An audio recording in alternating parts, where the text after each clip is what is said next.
네, 오늘 아침에 우리에게 주시는 하나님의 은혜의 말씀은 출애굽기 21장 12절에서 17절까지의 말씀입니다. 출애굽기 21장 12절에서 17절까지의 말씀입니다. 다 같이 합독하도록 하겠습니다. 사람을 쳐 죽인 자는 반드시 죽일 것이나 만일 사람이 고의적으로 한 것이 아니라 나 하나님이 사람을 그의 손에 넘긴 것이면 내가 그를 위하여 한 곳을 정하리니 그 사람이 그리로 도망할 것이며 사람이 그의 이웃을 고의로 죽였으면 너는 그를 내 제단에서라도 잡아내려 죽일지니라. 자기 아버지나 어머니를 치는 자는 반드시 죽일지니라. 사람을 납치한 자가 그 사람을 팔았든지 자기 소화에 두었든지 그를 반드시 죽일지니라. 자기 아버지나 어머니를 저주하는 자는 반드시 죽일지니라. 아멘. 성도 여러분, 이 말씀 설교하기 쉽겠습니까? 어렵겠습니까? 저의 고민이 시작됐습니다. 이것을 자의적으로 해석하지 아니하고 또 적절하게 해석하고 또 이 말씀을 현대 문화와 역사 속에서 사는 우리의 삶 가운데 적용한다는 것은 많은 생각을 하게 되는 그런 말씀입니다. 오늘 본 말씀을 보시면 출애굽기 21장 12절 17절 사형에 해당되는 네 가지 죄악들을 기록하고 있습니다. 첫째는 사람을 쳐 죽인 자, 둘째와 셋째는 둘째 자기 아비나 어미를 치는 자, 셋째 사람을 후린 자, 사람을 납치한 자는 죽이라. 넷째 자기 아비나 어미를 저주한 자라고 말하고 있습니다. 여기에서 첫째의 경우 사람을 쳐 죽인 자는 모세를 통해서 하나님께 주신 10계명의 제6계명인 살인하지 말지니라와 연관되는 법규로 할 수 있고, 둘째 아비나 어미를 치는 자, 그리고 넷째 아비나 어미를 저주한 자, 이것은 제5계명인 내 부모를 공경하라 라는 말씀과 연관이 되는 말씀입니다. 그리고 세 번째 사람을 후린 자, 납치한 자에 관계되는 것은 10계명 중에서 어느 계명과 연관이 되겠어요? 도적질하지 말라. 제8계명과 연관이 되는 법규라고 할 수 있습니다. 그리고 첫 번째 사형에 해당되는 제목으로서 사람을 쳐 죽인 자, 사람을 쳐 죽인 자도 성경을 보니까 의도적으로 죽인 살인과 비의도적으로 죽인 살인을 하나님께서는 구분하고 계시다는 것입니다. 그리고 의도적으로 죽인 살인에 대해서는 반드시 죽일 것이며 비의도적인 살인, 하나님께서 붙이신 살인에 대해서는 하나님께서 정하신 것으로 도망하도록 한다. 이게 도피성에 대한 말씀이라고 볼 수 있습니다. 그런데 14절을 보니까 의도적인 살인이었을 경우에는 여호와의 단에서라도 끌어내려서 죽이라 라고 말씀하고 있는 것을 볼 수가 있습니다. 그런데 실제 성경을 보면 여호와의 단에서 끌려 내려와서 죽임을 당한 사람이 있습니다. 혹시 누구인지 아시겠습니까?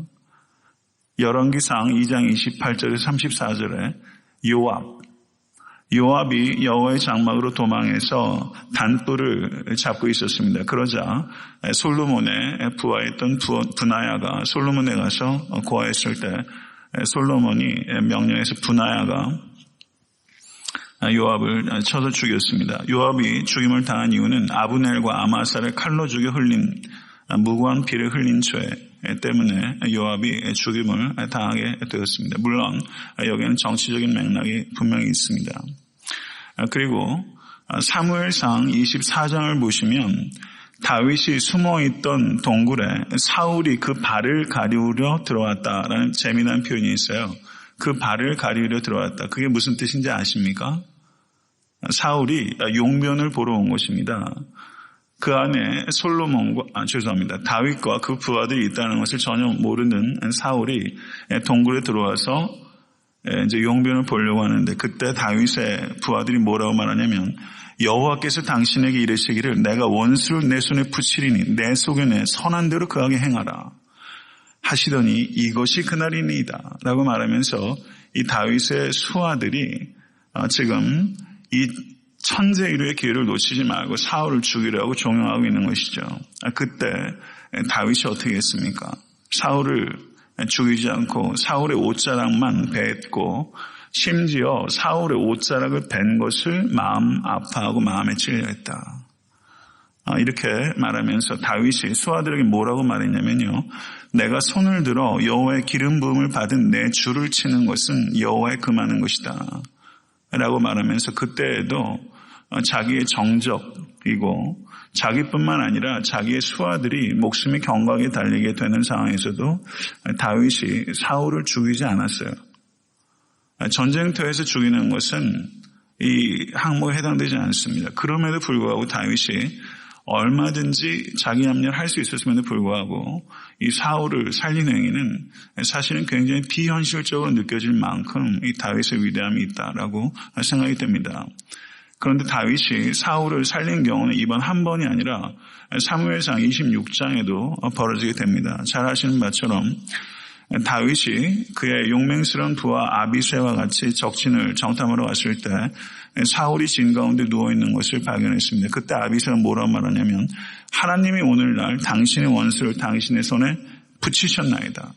그러므로 청하오니 나로 창으로 그를 찔러서 단번에 땅에 꽂게 하소서 라고 이렇게 아비새가 말했습니다. 다윗이 24장에서 살려주었을 때 사울이 뉘우치는 것 같았습니다. 그러나 사울이 계속 추적해왔죠. 그러면 26장에서는 사실은 100의 99는 창으로 그 심장을 찌르게 되기 마련입니다. 그러나 그때도 다윗은 사울을 죽이지 않고 죽이지 말라. 누구든지 손을 들어 여호와의 기름 부음을 받은 자를 치면 죄가 없겠느냐. 라고 말하면서 다윗이 사울을 다시 살려주는 이와 같은 일들을 행하게 되는 것입니다. 제가 이와 같은 이해를 드는 이유는 지금 오늘 본 말씀에 비의도적인 살인에 대해서 얘기를 하면서 하나님이 붙이신 자를 죽이는 것에 대해서 무죄하다라는 것을 말씀하고 있는데 도대체 하나님께서 붙이신 살인은 누가 분별하는 것입니까? 다윗의 경우에도 다윗과 자기를 따르는 측근들 사이에서도 사실상은 각축이 있었던 거예요. 그 정도 상황이면 다윗과 그 측근과도 상당한 정도의 텐션이 있었을 거라고 보여집니다. 누가 그 살인의 의도가 의도적인지 비의도적인지 누가 분별하며 어떻게 분별할 것인가 하는 문제가 굉장히 쉽지 않은 문제라는 것을 말씀드리는 거예요. 성경 말씀은 간략하게 기록되어 있지만 실제 이런 것들이 실효적으로 적용되기 위해서는 상당히 복잡한 문제가 있을 수 있다라는 것이죠. 사형에 해당되는 두 번째 사항이 그 아비나 어미를 치는 자이며 네 번째 사항은 그 아비나 어미를 저주하는 자입니다. 둘 다 부모님과 관계된 거예요. 그러면 이것이 강조하는 바는 하나님께서 부모를 공경하는 것을 얼마나 중요하게 생각하고 있는가. 부모를 치거나 부모를 저주하는 자는 죽여라. 이렇게 말했어요. 그러면 여기에서도 우리가 좀 생각해야 할 부분들이 있다는 것입니다. 부모를 저주한다는 게 도대체 뭡니까? 부모를 저주하는 거. 부모를 향해서 아주 혹독하고 아주 비정한 욕을 하는 게 저주하는 겁니까? 아니면 그 무엇입니까? 부모를 저주한다는 것이 굉장히 애매하다. 굉장히 모호하다. 일단 이 말씀 자체를 가지고 봤을 때 모호한 부분이 있다. 또 하나 부모를 저주하는 자는 쳐 죽이라고 그랬는데 그럼 부모를 저주했다고 가서 누가 고소합니까? 부모가 고소하겠어요? 부모가 내 자식이 나를 저주했다고 아무리 내 마음이 아파도 부모가 내 아들이 나를 저주했다고 모르겠습니다. 요즘 같은 그런 부모가 있는지 모르겠지만 어느 부모가 내 자식이 나를 저주했다고 가서 얘기를 해서 자식이 죽게 되는데 부모가 그걸 고소하겠어요? 현실적으로 부모가 내 자식이 나를 저주했다고 고소할 수 있는 가능성은 없는 거죠. 그러면 누가 고소하는 겁니까? 자식이 속으로 저주했던 것을 결국은 뱉은 것을 누군가가 시장이나 저작거리에서 아니면 광장에서 자식이 공개적으로 부모에게 저주하는 것을 누군가가 들어서 그걸 고소해서 이런 일이 벌어질 가능성이 높은데 그러면은 정작 고소를 당하는 부모는 그 사람이 가서 고소해 준 걸 고맙다고 하겠어요? 뭐라고 하겠어요? 좀 복합적인 문제가 있다는 것이죠. 글쎄, 그래서 저는 이 법규를 실제 얼마나 이 법을 적용해서 부모를 저주하는 자를 죽였는지, 실제 실효적으로 이것이 얼마만큼 워킹을 했는지 하는 부분들은 우리들이 쉽게 예단하기 어렵지만, 여기서 우리가 생각할 수 있는 것은 하나님께서 이와 같은 율법을 주심으로 인해서 부모를 심지어 치거나 저주하는 자는 죽임을 당할 것이다 라는 것은 굉장히, 주의 교양과 훈계로 가르친다고 했을 때 주의 교양은 예비적으로 자식들에게 경고하는 가르침입니다. 예방하는 차원의 가르침이라 보며, 여기에서 부모를 치거나 저주하는 자는 죽는다라는 것은 실제 실효적으로 얼마나 일어났을까 하는 부분에 대해서는 저희들이 쉽게 판단하기 어렵지만, 분명하게 부모를 공경하는 것에 대한 각성을 일으키고 상당히 엄중한 경고가 되었을 것이다 하는 것은 분명하다는 것입니다. 또 하나 흥미로운 것은 부모를 쳐서 죽이는 자, 부모를 치는 자, 그리고 부모를 저주하는 자, 이게 두 번째와 네 번째 금지 조항인데, 그 사이에 사람을 후린 자가 그 사이에 또 껴들어갔어요. 이해되세요? 부모를 치는 자, 부모를 저주하는 자, 내용적으로 유사하니까 이 두 가지가 세 번째, 네 번째든 두 번째, 세 번째든 붙어야 되는데, 공교롭게 이 사이에 사람을 후린 자가 들어가고 있습니다. 왜 여기에 이 이야기를 배치했을까요? 이거는 한번 숙제로 한번 생각해 보십시오. 저도 답은 없습니다. 세 번째에서 사람을 후린 자를 죽이라 라고 했을 때, 사람을 유괴하는 일에 대한 그 엄중함에 대해서 얘기하고 있는데, 성도 여러분, 지금도 전 세계적으로 얼마나 인신매매, 광고매매 벌어지는지 모릅니다. 인신매매, 특별히 제 기억으로는 동유럽 쪽의 우크라이나, 굉장히 인신매매가 많이 벌어지고, 성매매, 아동매매, 전 세계적인 문제입니다. 자기 이익을 위해서 사람을 납치하는 것입니다. 이것을 좀 더 보편적으로 말하면 자기의 이익을 위해서 생명을 수단으로 삼는 것, 자기 이익을 위해서 생명을 수단으로 삼는 것, 생명을 목적으로 삼지 않고 생명을 수단으로 삼는 것을 하나님께서 얼마나 혐오하시는가 하는 것에 대해서 우리는 깊이 생각해야 됩니다. 이제 이 말씀들 네 가지 사용에 해당되는 항목들에 대해서 이제 개괄적으로 제가 말씀을 드렸는데, 이러한 말씀들을 우리의 삶 속에 어떻게 적용할 것인가, 분명 이대로 적용할 수 없습니다. 그렇죠? 지금 우리가 사는 문화 속에서. 그러면 구약에 있는 그 윤리 규정들, 구약에 있는 613가지의 명령들을 우리가 어떤 명령들은 문자적으로 적용하고, 어떤 명령들은 원리를 추출하여 적용하고, 어떤 명령들은 그 시대의 문화와 역사적 특성에만 국한되는 지역적인 것으로 어떻게 판단할 것인가. 매우 중요한 문제입니다. 여자들은 남자들처럼 바지를 입지 말 것이며, 신명의 말씀처럼 그건 우리가 문화적으로 역사적으로 해석하잖아요. 그래서 다 바지 입으시잖아요. 그런데 아미시 같은 사람은 그걸 문자적으로 해석해서 바지 안 입습니다. 결국은 구약에 나오는 많은 그 명령들, 그리고 신약에 있는 명령들조차 이것을 문자적으로 해석할 것이냐, 아니면 이것을 지역적으로 해석할 것이냐, 특수한 상황 속에만 해당되는 것을 이해할 것인가 하는 문제들은 굉장히 중요한 해석적인 문제를 낳는다는 것입니다. 이것을 우리가 이해를 해야 됩니다. 그러면 그래서 제가 생각한 부분들이 사형제도에 대한 부분입니다. 미국의 많은 교단들이 사형제도의 폐지를 주장하고 있습니다. 제가 보니까 미국 개혁교회, RCA, PCUSA, 미국 성공회 가운데 하나인 ECUSA, 미국 감리교회, UMC, 미국 카톨릭 모두 다 오래전부터 사형제도 폐지를 주장해오고 있습니다. 성도 여러분, 사형제도의 폐지를 미국 교단들이 아마 이것보다 훨씬 많은 교단들이 주장하고 있을 겁니다. 그러면 사형제도 폐지를 주장하고 있다는 것은 오늘 나타내는 사형제도에 해당되는 네 가지 조약들, 그리고 구약성경에 더 많은 예들이 있지만, 사형제도의 의도적인 살인이든 비의도적인 살인이든 사형제도 폐지 자체를 교단에서 주장하고 있다는 것은 오늘 본문 말씀을 역사적, 문화적 특수한 상황 속에서만 제한적인 것이고, 이 말씀을 문자적으로 우리에게 적용할 수 없다, 이런 결론을 가지고 있는 거거든요. 그럼 과연 그러냐 하는 문제입니다. 성도님들 생각은 어떠세요? 한국도 지금 사형제도가 현재 존치되고 있습니다. 그렇지만 실효적으로는 적용되고 있지 않습니다. 한국의 실태는 조금 이따 제가 말씀을 드리겠지만 혹시 사형제도가 계속 이어져야 된다 생각하시면 한번 손 한번 들어보실래요? 사형제도가 이어져야 된다. 네, 사형제도 이어져야 된다. 네, 사형제도가 없어져야 된다.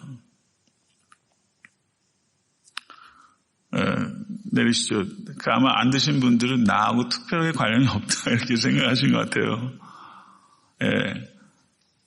사형제도와 역사 생태를 보면 인류 역사에서는 사형제도가 굉장히 보편적이었습니다. 어떤 사형제도가 있으면 화형, 십자가형, 익사형, 익사시켜서 많이 죽였습니다. 종교개혁 당시에도 사람의 목에다가 큰 돌을 매달아서 제세례파들 그냥 강물에 던져버렸어요. 참수형, 총살형, 교수형, 전기의자형 아마 이 외에도 여러 가지 있을 겁니다. 예수님은 잘 아신 듯 십자가형으로 돌아가셨고 유토피아를 쓴 토마스 모은 참수형, 그 나치하에서 히틀러의 항관 본 에퍼는 교수형, 그리고 북한에서는 기관총형도 있습니다. 기관총. 온갖 방식으로 사람을 죽여요. 역사적으로 보면 18세기까지는 사형이 굉장히 보편적이었는데 19세기부터는 제한적으로 예외적으로 집행이 됐고 20세기 후반부터는 사형제도가 폐지되기 시작했습니다. 전 세계에서 사형제도가 폐지된 나라가 118개국입니다. 과반이 훨씬 넘습니다. 사형제도가 남아있는 나라는 78개국이고 이 가운데 20개국에서는 10년 이상 사형을 집행하지 않고 있습니다. 그러니까 사형을 실효적으로 집행하고 있는 나라는 전 세계에서 58개국에 해당되는 것입니다. 1945년 해방 이후로 한국에서 사형 집행된 사람이 1634명입니다. 김대중 대통령 취임한 이후로는 한국에서 실효적으로 사형이 집행되고 있지 않습니다. 그래서 국제사면위원회에서는 한국을 실질적 사형 폐지국으로 분류하고 있습니다. 헌법재판소에 계속 이 사형제도 폐지에 대한 그 국회의원들이 계속 발의를 합니다. 그래서 헌법재판소에서 7대2로 사형제도는 합헌이다라고 합헌 판정이 내었지만 합헌을 하는 그때에도 헌법재판소에서 뭐라고 말했냐면 시대 상황이 바뀌어 생명을 빼앗는 사형이 가진 위하에 의한 범죄 예방의 필요성이 거의 없게 되거나 국민의 법관정이 그렇다고 인식하는 시기에 이르게 되면 사형은 곧바로 폐지되어야 된다. 사형이 합헌이라고 이야기하는 헌법재판소에서도 범죄 예방의 필요성이 거의 없게 되거나 국민의 법관정이 그렇다고 인식할 땐 사형은 폐지되어야 된다라고 이야기를 했습니다. 한국에서 사형 폐지를 주장한 그 인권단체나 종교단체는 굉장히 많죠. 그런데 사형제도 폐지를 발의한 의원들을 보니까 1999년도에 유재건 의원은 온누리교 교인입니다. 제가 한번 만날 기회도 있었어요. 유재건 의원이 제일 최초로 발의했던 것 같고요. 2001년도에 정대철, 2004년도에 유인태, 2008년도에 박선영, 2009년도에 대구시장으로 나왔다가 계속 낙마하고 계신 김부경 의원. 계속 이런 분들이 이제 발의를 했는데 아직 통과되고 있지는 않습니다. 그런데 한국에서도 굉장히 요즘 포악한 살인들이 굉장히 많고 심지어 사람을 살인해서 너무 지나치게 훼손시키는 그냥 악마적인 살인들이 너무 많고 유아들 그 유교에서 살인하는 일들이 벌어지게 됩니다. 잘 아시는 김길태, 유영철, 조두순 이런 사람들 거의 엽기적인 살인마들 돌출할 때마다 그 매스컴을 보게 되면 댓글 다는 사람들이 사형 왜 집행 안 하냐 굉장히 비등하거든요. 그러면 이런 문제들을 어떻게 해야 될 것인가 하는 문제들이 있어서 기독교 윤리학자들의 입장은 굉장히 갈려요. 미국 교단들은 사형제도 폐지 거의 다 이제 그걸 주장하고 있는 상황 가운데 있고 그러면 이 사형제도를 폐지를 주장하는 기독교 윤리학자들도 사실은 폐지를 주장하는 윤리학자들이 더 많죠. 그런데 보수적이고 복음주의적인 학교라고 알려진 학교 그 교수들은 사형제도가 존치되어야 된다 이렇게 말하고 있고 미국에서도 제가 공부했던 학교 월터 카이저 구역학교에서는 사형제도가 고의적으로 살인한 경우에는 존치되어야 된다 이렇게 주장을 하고 있습니다. 창세기 9장 6절을 보면 무릇 사람의 피를 흘리면 그 사람이 그 피를 흘릴 것이니 이 말씀이 전쟁터입니다. 이 말씀을 어떻게 해석할 것이냐. 사형을 유지해야 된다는 사람은 피를 흘리면 그 사람이 그 피를 흘릴 것이니 라고 말하면서 이 말씀을 시대와 공간을 초월한 영속적인 하나님의 법령으로 이해를 해서 이것이 어느 시대 어느 공간에 가든지 피를 흘리는 사람은 그 피를 흘리도록 한다. 이렇게 이해하는 것이고 이것에 대해서 사형제도를 폐지해야 된다고 하는 사람은 예수 그리스도의 사랑이라는 관점 안에서 이 창세기 9장 6절의 말씀을 이해해야 한다라고 말하면서 예수 그리스도의 사랑 안에서 보복법은 폐기되었고 예수 그리스도께서는 원수까지도 용서하고 사랑하라는 포용하는 사랑의 법을 내놓으셨다. 이렇게 주장하는 바가 있습니다. 제가 지나치게 단순하게 이해한 측면이 있지만 이 시간에 더 길게 얘기할 수 없기 때문에 제가 이 말씀을 드린 이유는 제가 오늘 이 말씀을 드린 이유는 어느 한쪽을 더 제가 디펜드하는 입장은 없어요. 그런 의도는 없어요. 제가 드리는 말씀은 중요한 질문이라고 생각합니다. 구약에 나오는 여러 가지 말씀들, 특별히 오늘 본문 같은 말씀, 굉장히 컨트리뷰션한 이슈가 이제 게재가 되는 문제들에 있어서 이 말씀을 이 시대, 이 문화, 그리고 지금 이 자리 나의 삶 속에서 이 말씀을 사회적으로든 아니면 내 개인적으로는 이것을 문자적으로 받아들일 것인가? 아니면 그 시대와 문화의 어떤 특수성 속에서 받아들이고 내가 해석해서 내 상황 속에서 새롭게 이것을 이해해야 될 것인가 하는 부분에 있어서 이 사형이라는 이 중차된 문제에 있어서까지도 하나님의 뜻을 진지하게 구하는 학자들과 교단에서도 이런 문제들이 차이가 벌어진다라는 것이죠. 구약에 앞으로 이제 출애굽기도 마찬가지고 특별히 구약에는 여러 가지 율법들을 가령 도덕법과 의식법, 제사법 동일하게 적용할 수 없죠. 도덕법은 거의 통시적으로 적용할 수 있다고 볼 수 있지만 제사법은 제사가 그렇게 지내지 않잖아요.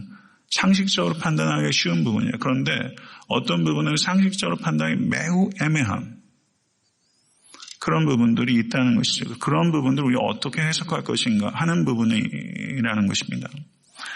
제가 오늘 성도님들께 던지는 일종의 질문은 어느 사형을 존치해야 된다, 사형을 폐지해야 된다라는 쪽으로 제가 어떤 논거를 제시함으로 제 견해를 밝히는 것이 초점이 아니라 성경의 말씀을 우리가 내 입장에 껴 맞추는 것이 아니라 나는 기존의 상식적으로 나는 사형을 지지해, 나는 사형 폐지를 지지해라는 입장을 가지고서 성경을 읽고 그것을 디펜드하는 말씀들을 내가 보강하는 쪽이 아니라 내가 좀 더 오픈 마인드를 가지고 과연 성경이 뭐라고 이야기하는가라는 쪽으로 우리가 제가 드리는 말씀의 초점은 내가 하려는 말에 성경을 이용하지 말고 성경이 무엇을 말씀하시는가를 들으려고 하는 태도가 중요하다.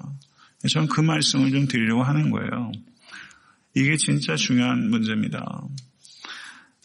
굉장히 중요한 문제라고 생각을 하고 그런 겸손한 태도로 성경을 읽으시고 그리고 나의 삶 속에 이 말씀을 어떻게 적용할 것인가 하는 부분에 있어서 성도 여러분 수동적일 수 있게 되길 바랍니다. 나의 아이디어를 가지고서 한 가지 말씀을 더 드리겠습니다. 성경을 읽을 때 저를 한번 따라하세요. exegesis. E-X-E-G-E-S-I-S. exegesis라고 말해요. exegesis라고 말하는 건데 성경을 exegesis 한다는 것은 에크가 아웃 오브 한다는 뜻입니다. 성경을 내가 대할 때 성경이 나한테 말하도록 하는 태도를 가지고 있어야 돼요. exegesis입니다.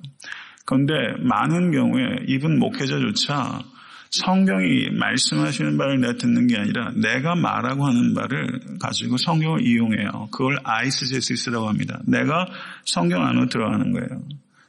내가 하고 싶은 얘기들이 있는 거예요. 의도가 있는 그 의도를 가지고 들어가서 성경 말씀을 끄집어내는 겁니다. 그러면 성경이 비틀립니다. 많은 경우에 사람들이 내가 복음 하잖아요. 내가 믿는 예수다라고 당신이 믿는 예수다라고. 세상에 그런 게 어디 있어요. 다르지 않아요. 우리는 한 하나님을 믿습니다. 변함없이 동일하신 하나님. 성도 여러분, 성경을 대하실 때 성경을 올바로 이해하기 위해서는 성경을 대하는 내 태도가 굉장히 중요한 거예요. 엑스제시스 하셔야 됩니다. 성경이 말씀하는 말을 들어야 돼요. 성경은 사실은 나는 성경을 리딩한다고 말하는 것은 사실상은 적절하지 않아요. 나는 성경을 리스닝 하는 겁니다. 성경을 들으실 수 있는 여러분과 제가 될 수 있길 바라고 나이가 들어가면 들어갈수록 신앙생활 오래하면 오래할수록 자기 주관과 생각이 꽉 가득해서 경직되기 쉽습니다. 성도 여러분, 성경 말씀 앞에서 항상 플렉서블 하실 수 있는 여러분과 제가 될 수 있게 되기를 우리 주 예수 그리스도 이름으로 간절히 축원합니다.